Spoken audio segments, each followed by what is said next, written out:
स्मृतापितरुणातपं करुणया हरन्ति नृणाम् अभङ्गुरतनुत्विषां वलयिताशतैर्विद्युदां कलिन्दगिरिनन्दिनी तटसुरद्रुमालम्बिनी मदीयमतिचुम्बिनी भवतु कापि कादम्बिनी। तत्र रसगंगाधरस्य पाठक्रमे द्वितीयानने पाठः प्रवर्तते, यत्र अविधामूलध्वनेः प्रकारतया अविधावृत्तेर्निरूपणं जायमानमस्ति। तत्रापि तद्वृत्तेः विषयः यः वाच्यार्थो भवति सः कीदृशः कतिविधः इति विषये चर्चा जायते। तत्र वादद्वयं सामान्येन प्रस्तूयते, नाम कस्यचित् शब्दस्य शक्तिः कुत्र गृहीतव्या इति विषये सामान्येन वादद्वयम् उपस्थाप्यते आचार्यैः। उपाधिशक्तिवादः, व्यक्तिशक्तिवादश्च।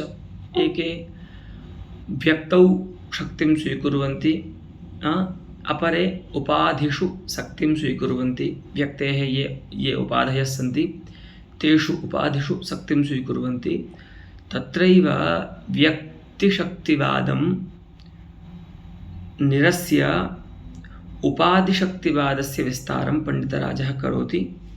तत्र आदौ चत्वारः उपाधयः सन्ति व्यक्तेः: जातिरूपः, गुणरूपः, क्रियारूपः, यदृच्छारूपश्च। तेषु प्रथमस्य जातिरूपस्य उपाधेर्निरूपणं चिकीर्षुः पण्डितराजः ग्रन्थं करोति। अस्तु, स एव अस्माकम् अद्यतनपाठविषयः अस्ति। तर्हि अद्यतनपाठस्य पङ्क्तिरस्ति अयं च जातिरूपः इति। प्रायः पङ्क्तिः, इयं पङ्क्तिः प्रायः गते पाठे जाता। वो कहते हैं कि यह जो जाति रूप उपाधि है व्यक्ति का, वह किसी भी अर्थ को ज्ञान का विषय बनता है। जब कोई अर्थ, तो उसके लिए जो व्यवहार होता है, व्यवहारो नाम ज्ञानजनक शब्द प्रयोगः। तो किसी भी शब्द का किसी भी अर्थ में जो प्रयोग होता है वह जाति ज्ञान से ही होता है। अर्थात जाति जो होती है वह प्रवृत्ति निमित्तता को प्राप्त हो जाती है। अर्थात कोई किसी भी वाचक शब्द की अपने वाच्यार्थ में जो प्रवृत्ति होती है उसमें निमित्त होती है जाति। जाति माने जाति का ज्ञान। अस्तु, आगे बताएंगे कि कैसे जाति का ज्ञान जो होता है वह शब्द की प्रवृत्ति में निमित्त होता है अर्थ में। ठीक है, ये पंक्ति हो गई थी। आज के पाठ की पंक्ति है तदुक्तं गौः स्वरूपेण न गौः नाप्य गौः गोत्वाभिसंबन्धाद्वा गौः। इयम् आचार्य भर्तृहरेः पंक्तिरस्ति, यत्र आचार्यः गोत्वज्ञानेनैव तद्व्यक्तिज्ञानं सम्पादयति। अस्तु, अर्थात अज्ञातगोत्वकः जनः नहीं गोव्यक्तिं परिचेतुं शक्नोति। जिस व्यक्ति को गोत्व रूप विशेषण का ज्ञान नहीं है वह तद विशिष्ट व्यक्ति को नहीं जान सकता, क्योंकि आपको पहले भी बताया है एक बार, विशिष्ट ज्ञाने विशेषण ज्ञानम कारणं भवति। यथा दण्डीति विशिष्ट ज्ञाने तद विशेषण रूपस्य दण्डस्य ज्ञानम प्रमातुः आवश्यकम्। अस्तु, तो वैसे ही जाति का ज्ञान आवश्यक होता है। जाति के परिचय से ही कोई, माने गोत्व जाति के ज्ञान से ही कोई गौ और अगौ बन सकता है, गोभिन्न बन सकता है। केवल स्वरूप से कोई गौ या अगौ नहीं बन सकता, क्योंकि स्वरूप तो अविशेष होता है सभी पदार्थों का। ठीक है, स्वरूप में आप क्या देखेंगे? द्रव्यत्वेन, पृथ्वीत्वेन, भूतत्वेन, पदार्थत्वेन। तो ये तो स्वरूप जो है वो तो सबका समान है। जाति जो होती है उसी जाति के परिचय से ही तद व्यक्ति व्यपदेश अथवा तद भिन्न व्यक्ति व्यपदेश जो है वो संभव होता है, ऐसा आचार्य भर्तृहरि की पंक्ति का यहाँ उद्धरण प्रस्तुत करते हैं, उसकी व्याख्या करते हैं। अस्यार्थः गौः शासनादिमान धर्मी। गोपद का जो शक्य है वो तो है शासनादिमान, जो धर्मी है। वह जो धर्मी है वह स्वरूपेण, स्वरूपेण अर्थात अज्ञात गोत्वकेन, न ज्ञातम गोत्वम यस्य तादृशम स्वरूपम, अज्ञात गोत्वकम स्वरूपम। क्योंकि स्वरूप ज्ञान तो उभयथा हो सकता है, बिना जाति के ज्ञान के भी हो सकता है और जाति ज्ञान के साथ भी हो सकता है। तो ये ऐसे स्वरूप ज्ञान की बात कर रहे हैं जिसमें जाति का ज्ञान नहीं है, विशेषण का ज्ञान नहीं है।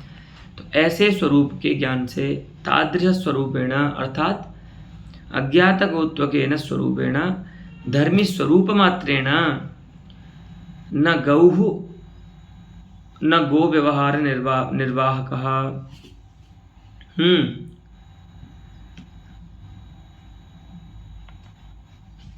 धर्मी स्वरूप का मात्र जो ज्ञान है ना, जिसमें आपको जाति का ज्ञान अभी नहीं है, वहाँ पर वह जो ज्ञान है वह उस व्यक्ति में न गौः इस व्यवहार का निर्वाहक होगा और ना ही तद भिन्न इस व्यवहार का निर्वाहक होगा।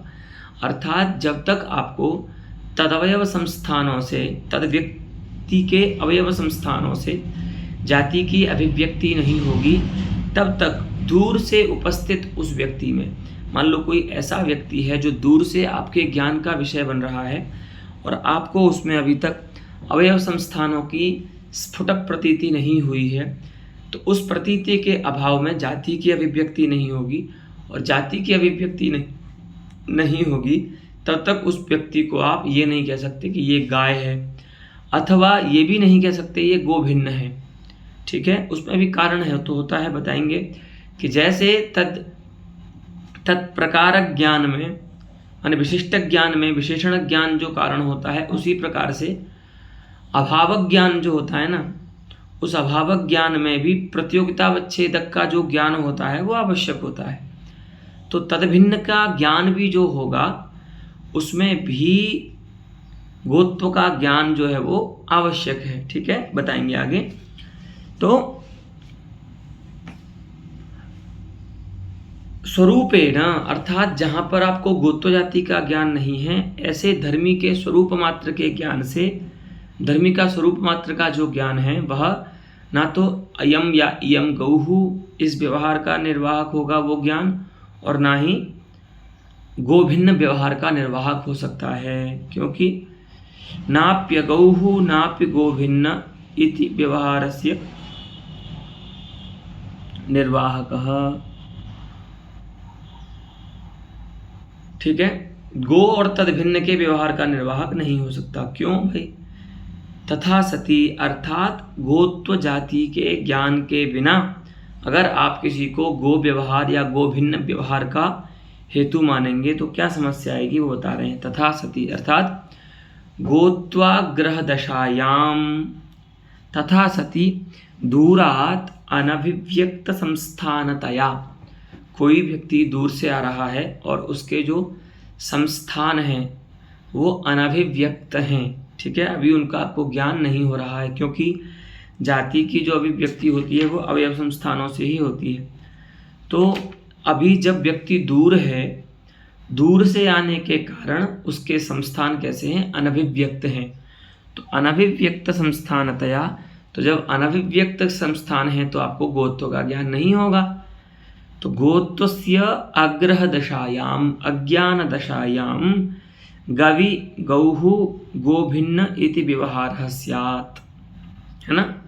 तो उसमें क्या होगा, गोत्व की अज्ञान दशा में गाय में जैसे गो व्यवहार हो सकता है वैसे ही गोभिन्न व्यवहार भी हो सकता है। ठीक है, क्योंकि आपको भी गोत्व का निश्चय नहीं हुआ है, जिससे तदभिन्न व्यवहार भी आप उसमें, तदभिन्न व्यवहार का भी आप उसमें व्यावृत्ति कर सकें।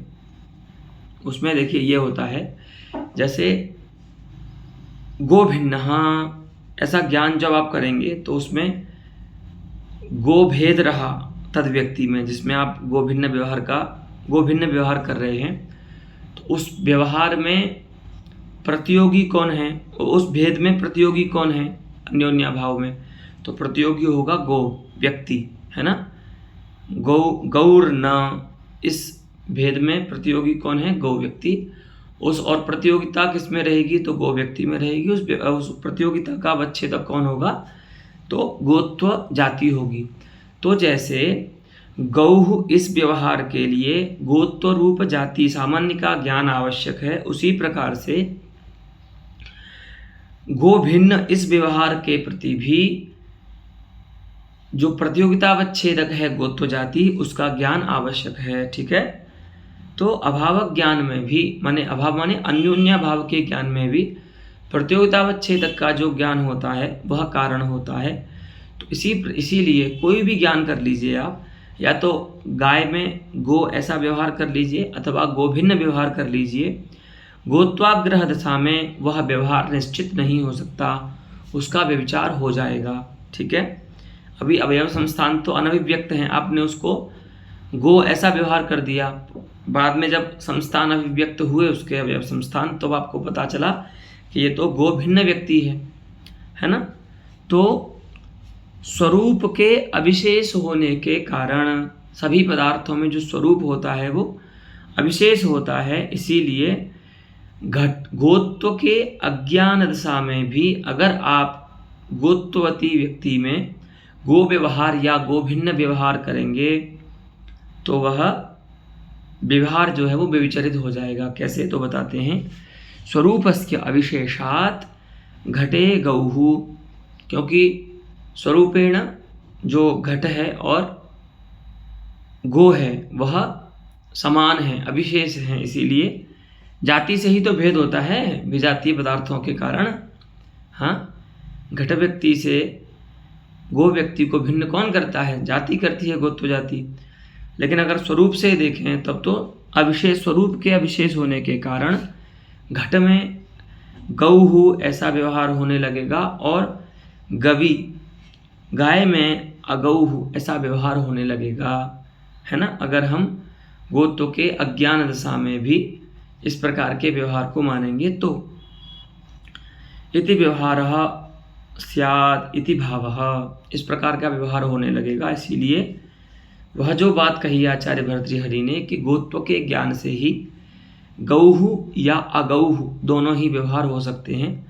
अगर आपको गोत्व का ज्ञान नहीं है तो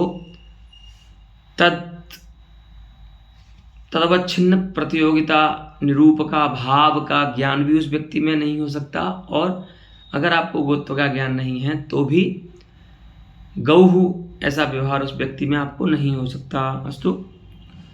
गोत्वाभिसंबंधात जो पंचम्यंत पद है आचार्य भर्तृहरि के वचन में, उसका निर्वचन करते हैं। गोत्वाभिसंबंधात अर्थात गोत्ववत्तया ज्ञानात्, कोई भी व्यक्ति जो होगा वो विशिष्ट होता है, अर्थात उसमें कोई ना कोई सामान्य जो होता है वो प्रकार रूप में रहता है, विशेषण के रूप में रहेगा।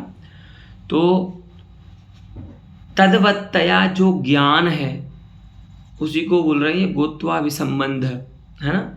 सामान्यवत्तया जो व्यक्ति का ज्ञान है, अर्थात अवयव संस्थानों के अभिव्यक्त होने के कारण तत्सामान्यतया जो व्यक्ति का ज्ञान है, उस ज्ञान के हो जाने के कारण ही गौः गो शब्द व्यवहार्यः, जो बैल होता है वह, क्योंकि यहाँ पर इन्होंने पुल्लिंग में प्रयोग कर दिया है ना, तो जो बैल होगा वह गो शब्द का व्यवहार्य होगा। कब? जब उस व्यक्ति का गोत्ववत्तया ज्ञान होगा, अर्थात वह व्यक्ति आपको आपके ज्ञान का विषय गोत्व रूपेण बनेगा। और गोत्व रूपेण ज्ञान का विषय कब बन सकता है? जब उसके अवयव संस्थान जो है वो अभिव्यक्त हों, क्योंकि उन्हीं से ही जाति की अभिव्यक्ति होती है। ठीक है, अवयव संस्थानों से ही जाति की अभिव्यक्ति होती है। तो एक तरह से ये कार्यकारण भाव हो गया कि गो शब्द में तदर्थ व्यवहार योग्यता तभी आएगी जब वह अर्थ तत्सामान्यतया ज्ञात होगा, अर्थात उस व्यक्ति का ज्ञान उस व्यक्ति की जो उपस्थिति है वो तच्छक्यतावच्छेदक पुरस्कारेण होगी।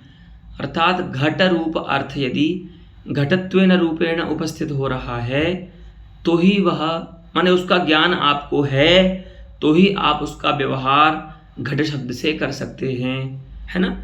जो प्रयोगता है ना, जैसे आप मान लीजिए हम घट शब्द का प्रयोग कर रहे हैं, तो अगर हमें किसी व्यक्ति में, कम्बुग्रीवादिमान व्यक्ति में घटत्वेन रूपेण उस अर्थ का ज्ञान नहीं है तो हम उस अर्थ का प्रयोग, उस अर्थ के ज्ञान के लिए घट शब्द का प्रयोग नहीं कर सकते। तो ये कार्य कारण भाव हो गया कि जिस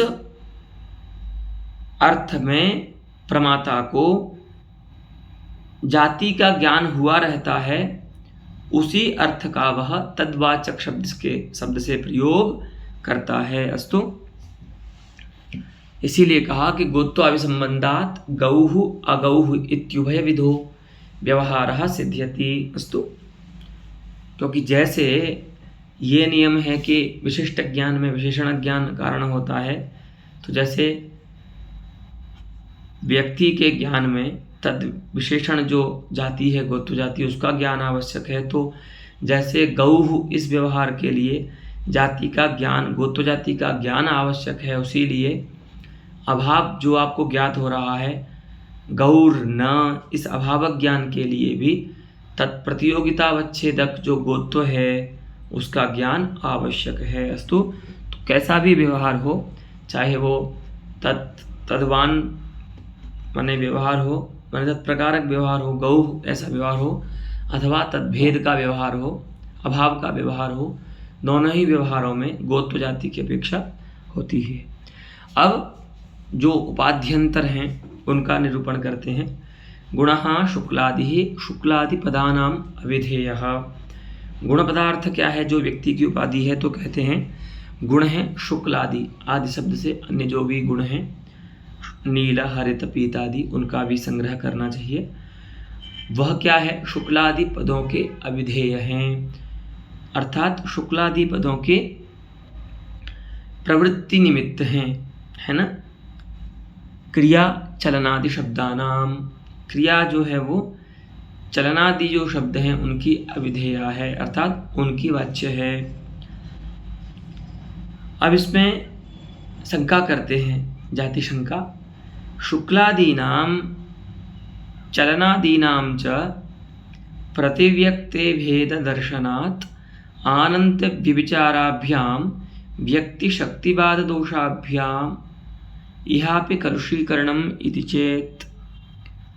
कहते हैं कि देखिए, व्यक्ति शक्तिवाद में आपने जो दो दोष बताए थे कि एक तो उसमें आनंत्य था और दूसरा दोष उसमें व्यभिचार था, तो क्या वह दोष यहाँ नहीं आएंगे क्या?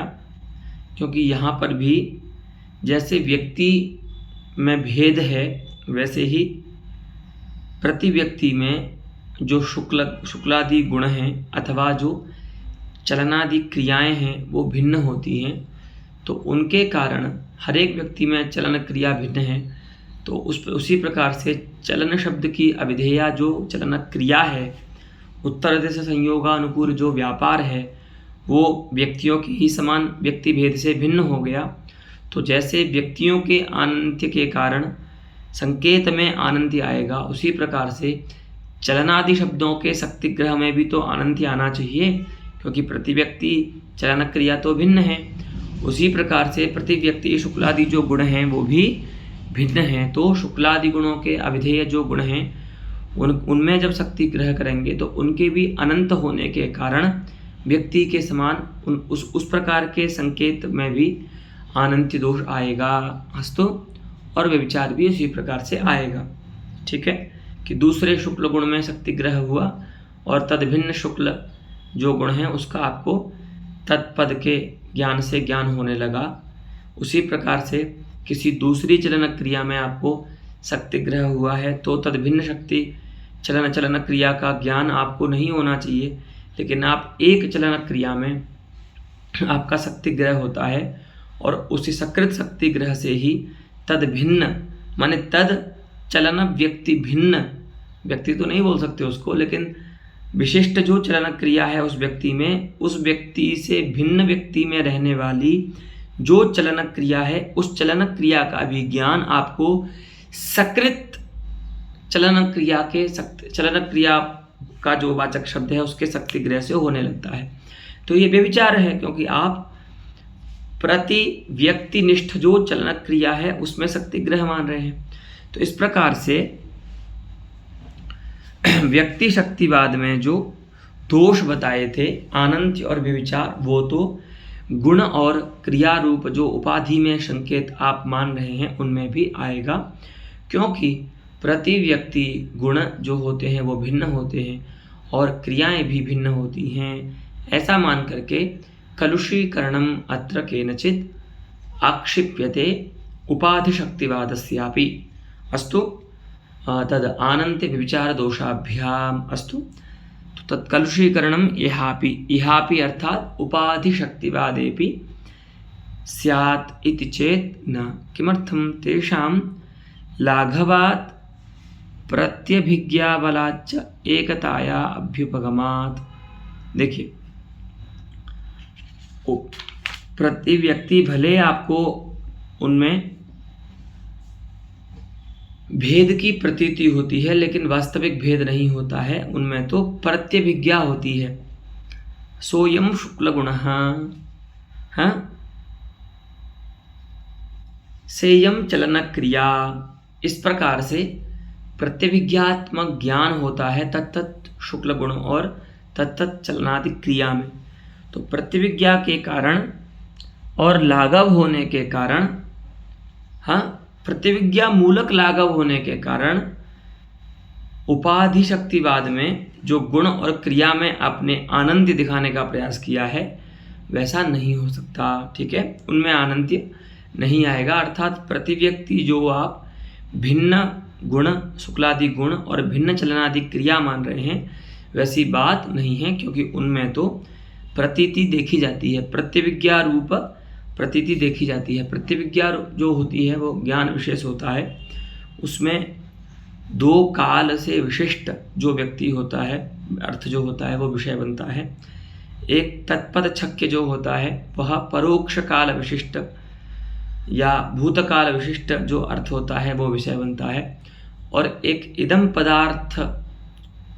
पद बोध्य जो अर्थ होता है वो वर्तमान काल विशिष्ट होता है। तो उसमें प्रतिविज्ञा रूप जो ज्ञान होता है उसमें दो काल से विशिष्ट है ना, भूत वर्तमान कालादि काल विशिष्ट जो अर्थ होता है वो विशेषण बनता है, लेकिन अर्थ विशेष्य होता है, लेकिन अर्थ जो होता है वो एक ही होता है। ठीक है, अर्थ में भेद नहीं होता, केवल उसमें जो दो काल हैं वो भिन्न रूप से विशेषण बनते हैं।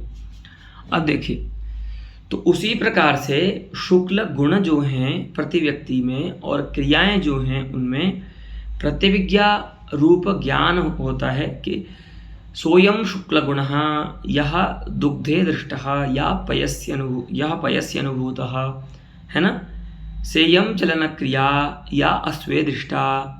इस प्रकार से लोक में प्रतीति देखी जाती है, प्रतिविज्ञा रूप प्रतीति गुणों के विषय में और प्रतिव्यक्ति गुणों के विषय में और प्रतिव्यक्ति क्रियाओं के विषय में। इसीलिए प्रतिविज्ञा रूप जो लाघव है उसके कारण ऐसा आप नहीं मान सकते कि वह जो आनंत्य और व्यभिचार दोष था वो यहाँ पर भी आएगा। अर्थात व्यक्ति भेद होने पर भी उनमें जो शुक्लादि गुण हैं अथवा उनमें जो चलनादि क्रिया है वह तो एक है। ठीक है,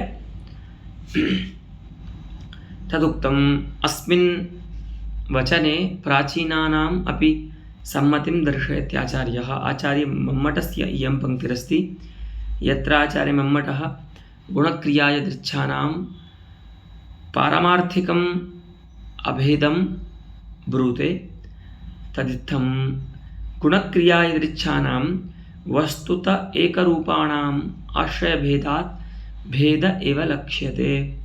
कि पारमार्थिक रूप से गुण क्रिया और यदृच्छाएं जो होती हैं वो प्रति व्यक्तियों में अभिन्न होती हैं, उनका भेद नहीं होता। ठीक है, लेकिन अच्छा, यहाँ पर ये ध्यान रखना चाहिए कि यह जो द्वंद्व है गुण क्रिया यदृच्छा शब्द में, इसमें जो अभेद इष्ट है वो इन तीनों का परस्पर अभेद इष्ट नहीं है। इन तीनों का जो प्रतिव्यक्ति भेद आशंक्यमान है उनमें अभेद इष्ट है बताना, ठीक है। तो प्रतिव्यक्ति गुणानाम, प्रतिव्यक्ति क्रियानाम, प्रतिव्यक्ति यदृच्छानाम, है ना, यह भेदः आश्रय भेदेन भेदः ज्ञायते सह भेदः भेद इव अस्ति न तो साक्षात भेदः। तो वस्तुतः एक रूपाणाम, क्योंकि ये सभी गुण क्रिया यदृच्छाएं जो होती हैं वो परमार्थतया एक होती हैं। जैसे वहाँ पर वो उदाहरण देते हैं कि हिम पयः शंखाद्याश्रयेषु परमार्थतः अभिन्नेष्वपि शुक्लादिषु गुणेषु, कि जैसे हिम पय और शंख में प्रतीत होने वाला शुक्ल गुण भिन्न प्रतीत होता है, कि पय में दूध में रहने वाली शुक्लता भिन्न है, शंख में रहने वाली शुक्लता भिन्न है, और बर्फ में रहने वाली, हिम में रहने वाली शुक्लता भिन्न है।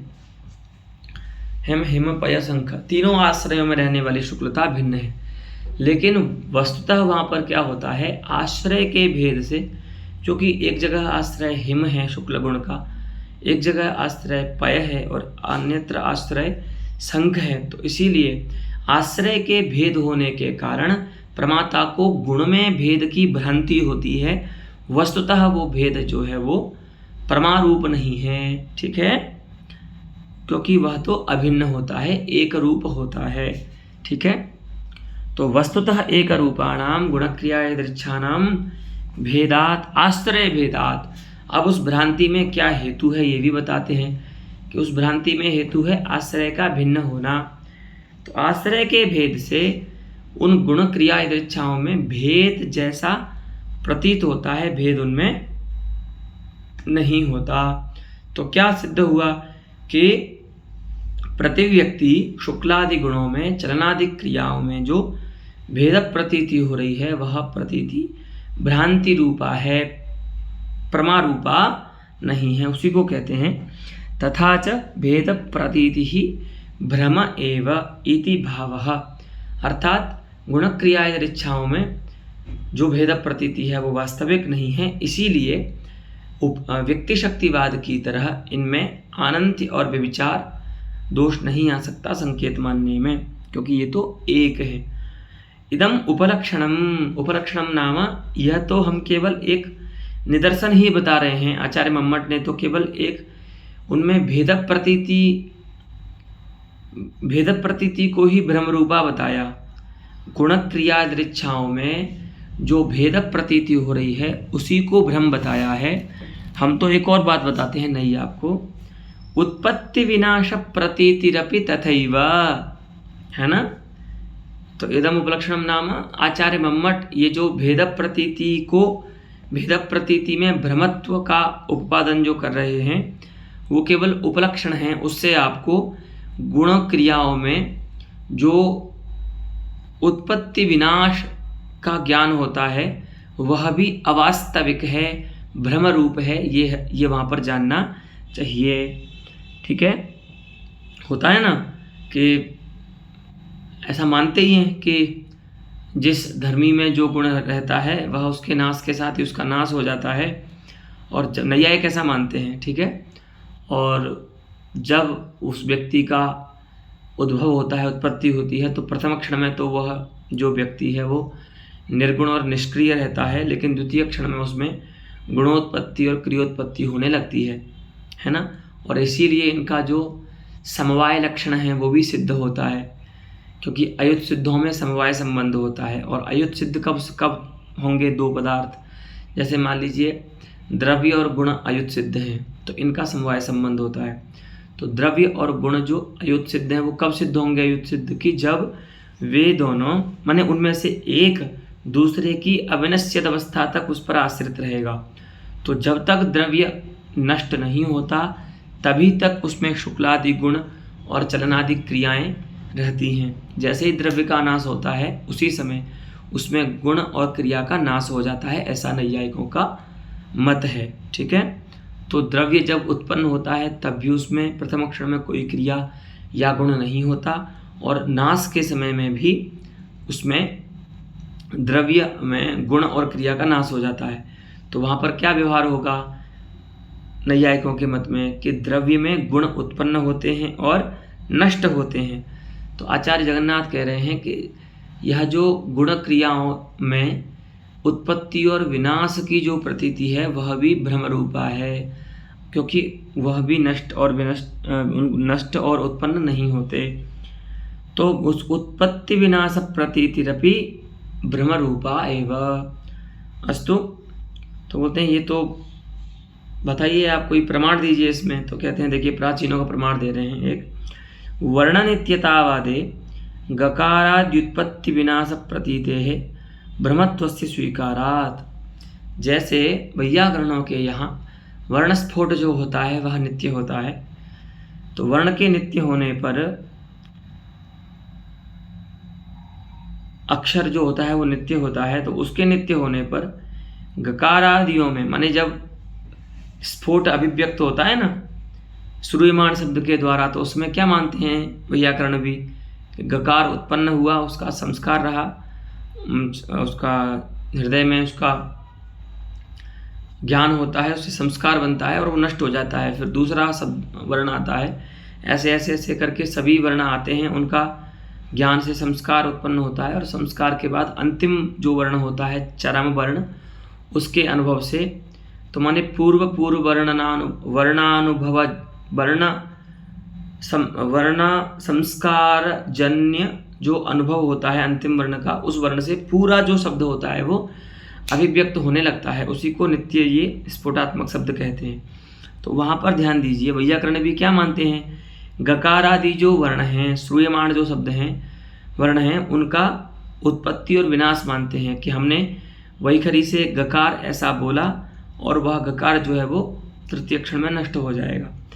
तो जैसे वर्ण की नित्यता मानने पर भी गकार आदि की उत्पत्ति और विनाश की जो प्रतीति है, गकार आदि में उत्पत्ति और विनाश की जो प्रतीति है वो कैसी है, जैसे भ्रम रूपा होती है, जैसे उस प्रतीति में भ्रमत्व होता है, उसी प्रकार से गुणों की गुण और क्रियाएं तो कैसी हैं, नित्य हैं, एक हैं, लेकिन जैसे उनमें अनेकत्व का भ्रम होता है उसी प्रकार से उनमें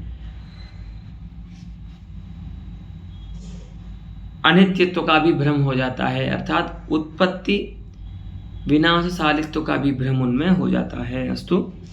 तो इस प्रकार से गुण और क्रियाओं में उत्पत्ति और विनाश का जो व्यवहार है वो भी भ्रम जन्य है, भ्रम मूलक है। ठीक है। अब यदृच्छा रूप जो उपाधि है, वस्तु धर्म जो है, उसको बताते हैं। यादृच्छकस्तु वक्ता स्वेच्छया डित्थादि शब्दानां प्रवृत्ति निमित्तत्वे सन्निवेशितो धर्मः। एक ऐसा व्यक्ति का धर्म होता है, उपाधि होती है, जो किसी मनुष्य की इच्छा से आता है। अभी तक आपने जितने भी उपाधियां देखी हैं वो किसी की इच्छा से नहीं आती हैं, वो उसमें सिद्ध होती हैं, है ना, वस्तु धर्म के रूप में रहती हैं, जैसे जाति है, गुण है, क्रिया है।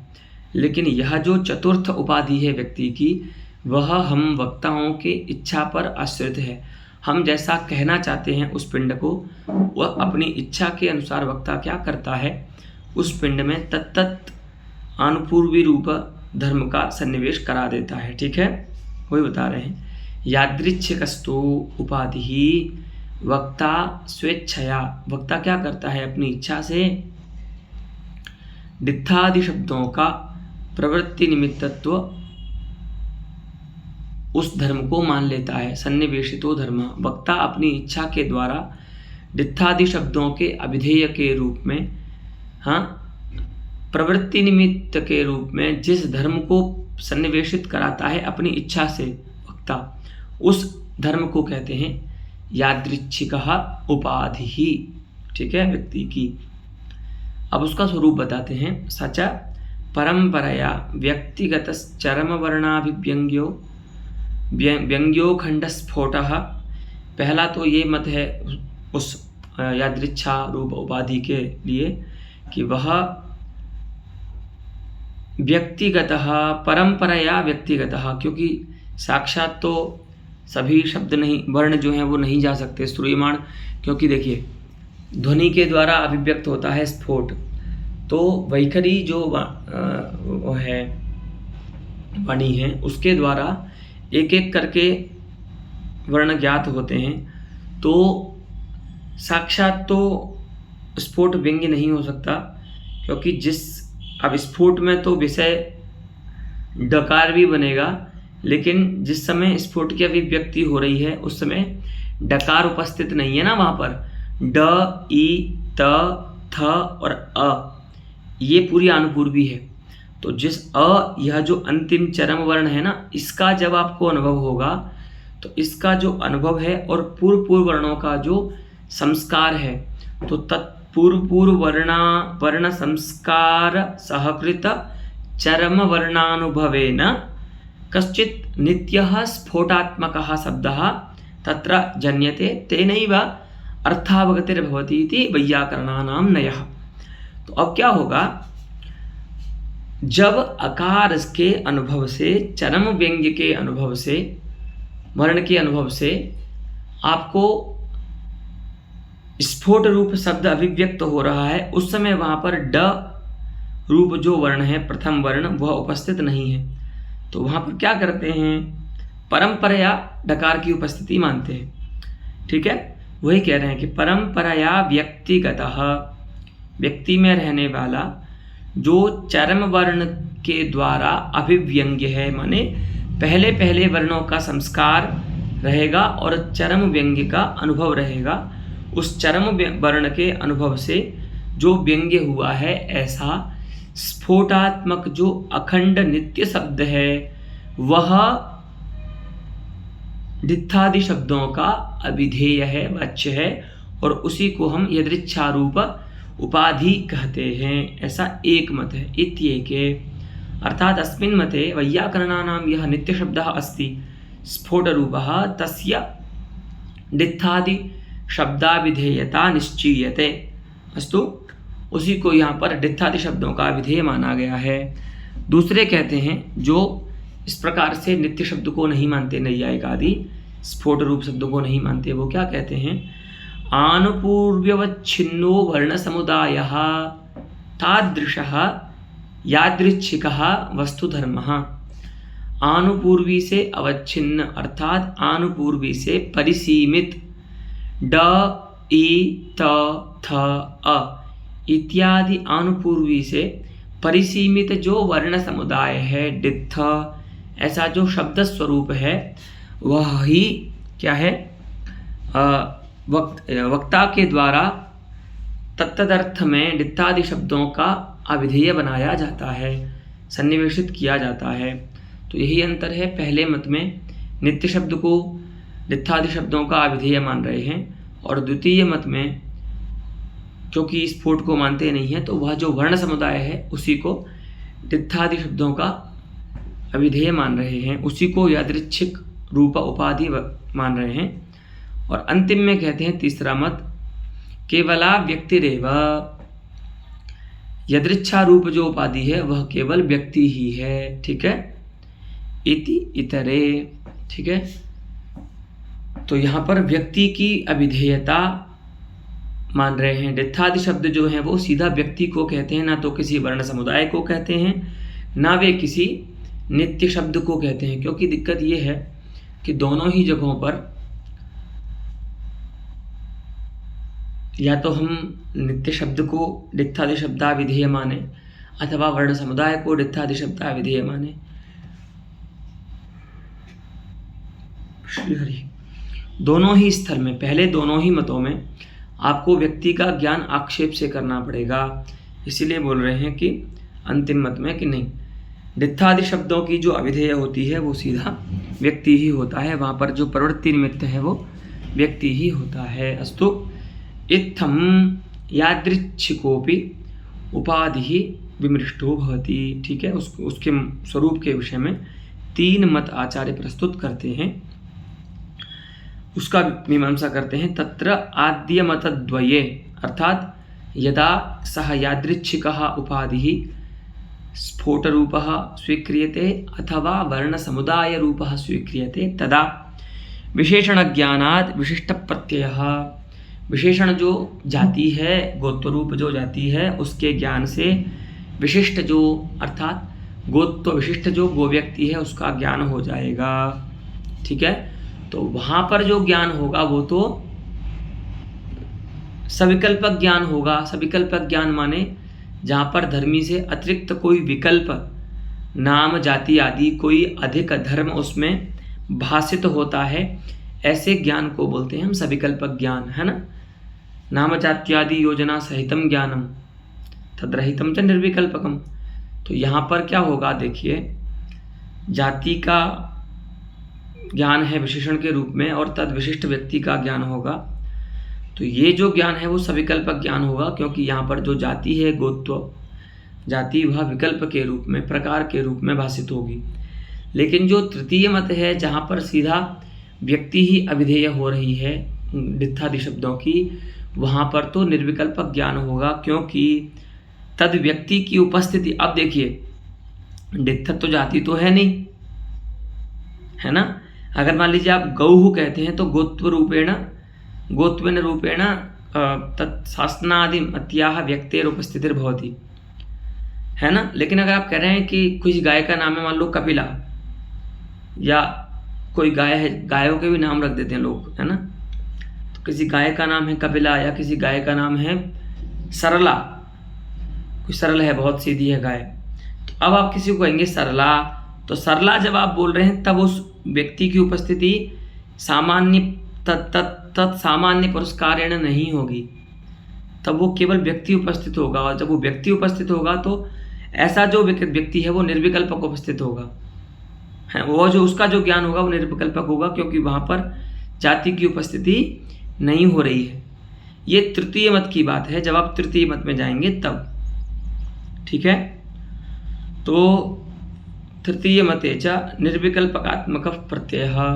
तृतीय मत में तो क्योंकि कोई जाति आदि उपस्थित नहीं होगा, सीधा व्यक्ति की उपस्थिति होगी, तो ऐसा जो डित्थादि शब्दों के द्वारा उपस्थित व्यक्ति है वो बिना किसी विशेषण के उपस्थित होगा, तो वहाँ पर उसका जो ज्ञान होगा वो निर्विकल्पात्मक ज्ञान होगा। निर्विकल्पात्मक ज्ञान तो उसी को कहते हैं ना, जहाँ पर केवल धर्मी उपस्थित हो, उस धर्मी में कोई धर्म जो है वो भाषित न होवे। ठीक है, तदित्थम चतुष्टयी शब्दानां प्रवृत्तिः इति दर्शनं व्यवस्थितम्। वस्तुतः इदं दर्शनम् आचार्य पतंजलेः महाभाष्यकारस्य भगवतः पतंजलेः अस्ति, यत्र महाभाष्ये भगवान् पतंजलिः शब्दस्य प्रवृत्तिनिमित्तानां चातुर्विध्यं प्राचीकटत्। अस्तु, शब्दों के जो प्रवृत्ति निमित्त होते हैं, कोई भी शब्द हो वो चार ही हो सकते हैं, या तो जाति, या तो गुण, या तो क्रिया, या तो यदृच्छा।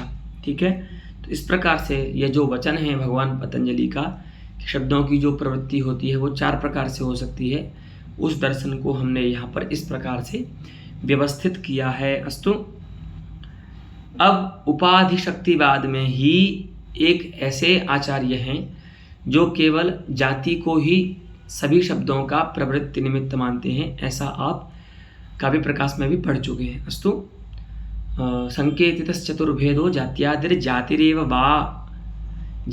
वा इत्यंशेन तद्गतेन कारिकांशेन मीमांसकानां जातिमात्र शक्तिवादिनां सिद्धान्तः उक्तः अस्ति।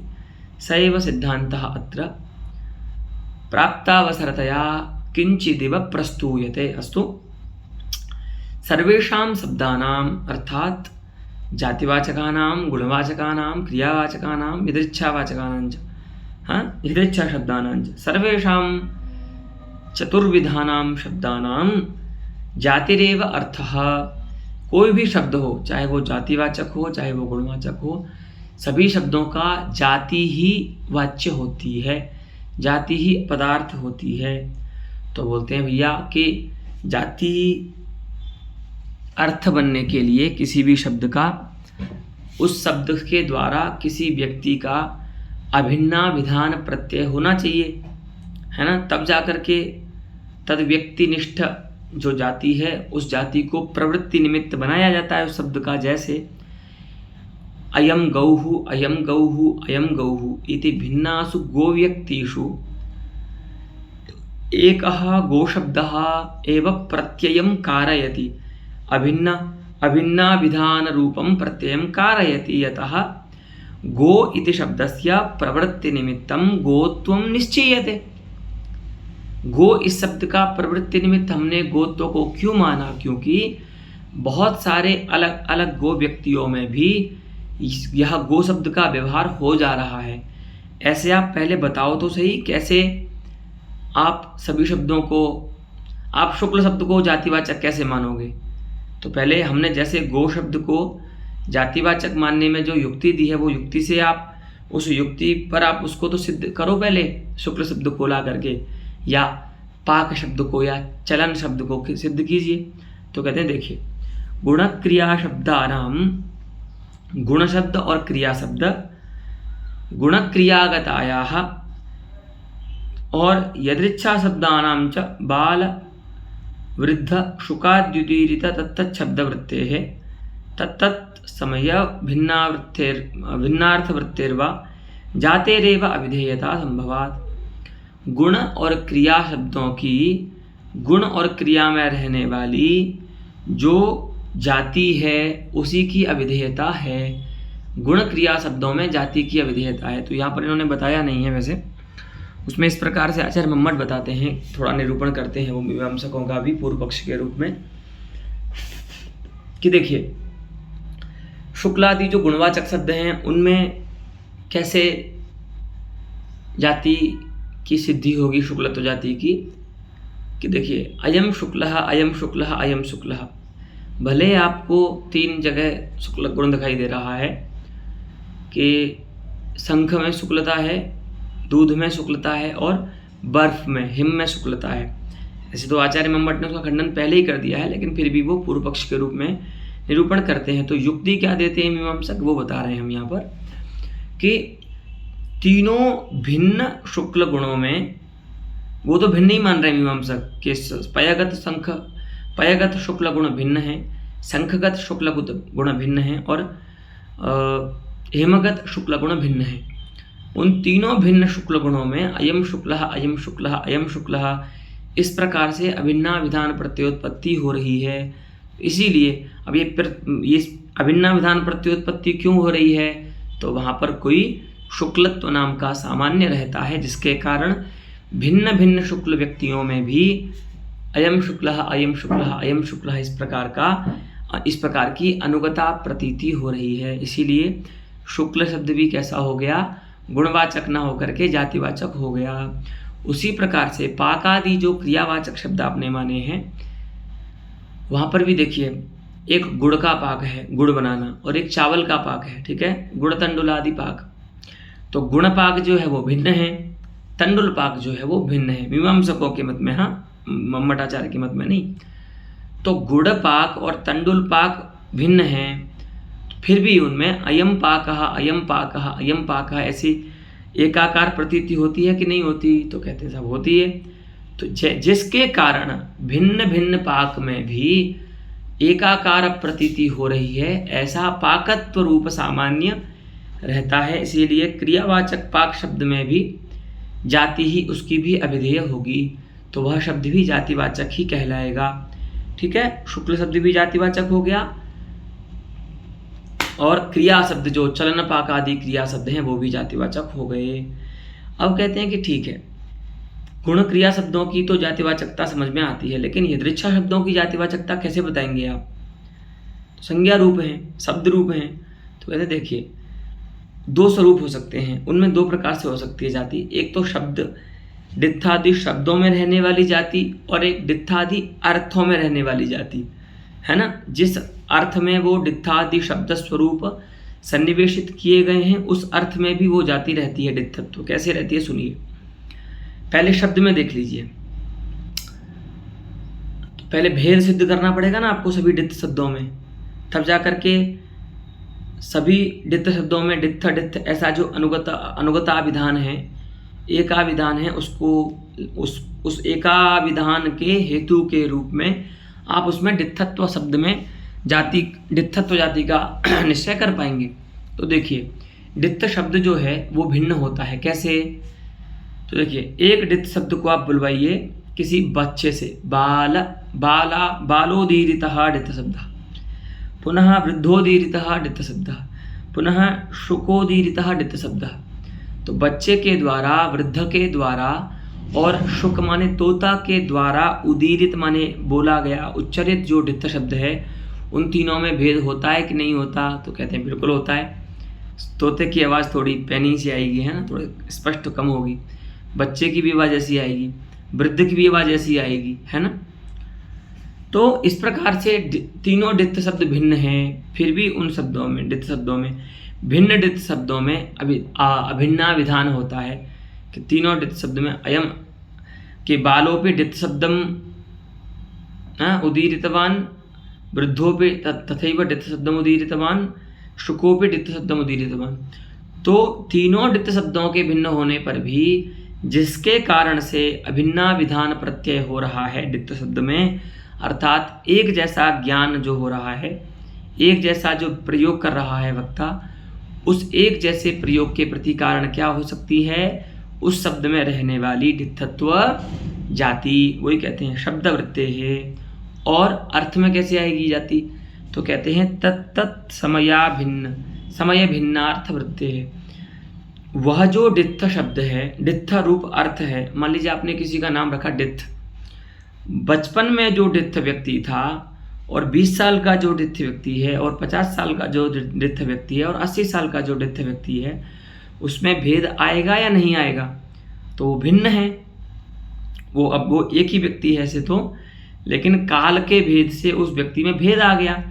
लेकिन भिन्न भी उस व्यक्ति में अयम डित्था अयम डित्था अयम डित्था, इस प्रकार से माने समय के भेद से भिन्न बना जो डित्थ व्यक्ति है, उस भिन्न डित्थ व्यक्ति में भी अयम डित्था अयम डित्था अयम डित्था इस प्रकार का अभिन्ना विधान होने के कारण उस डित्थ अर्थ में भी डित्थत्व रूप सामान्य का निश्चय कर लेना चाहिए। इत्थम सर्वेषां गुणक्रिया यदृच्छा शब्दानां जातिरेव प्रवृत्ति निमित्तं जातिरेवार्थः इति मीमांसकानां नयः इत्थम अभिहितः आचार्य जगन्नाथेन। अस्तु, तो जातिरेवा विधेयता सर्वेषां गुणक्रिया यदृच्छा शब्दानां संभवति इति जातिशक्तिदर्शनं यत् खलु मीमांसकानाम् अस्ति। अस्तु, अत्रैव अभिधावृत्तेर्निरूपणं समाप्तं भवति। पुनः आगामिनि पाठे लक्षणावृत्तेर्निरूपणस्य प्रारम्भः भविष्यति, तद्वयम् अग्रे ज्ञास्यामः। अस्तु, एतावता अभिधावृत्तिर्निरूपिता आचार्यजगन्नाथेन। अस्तु।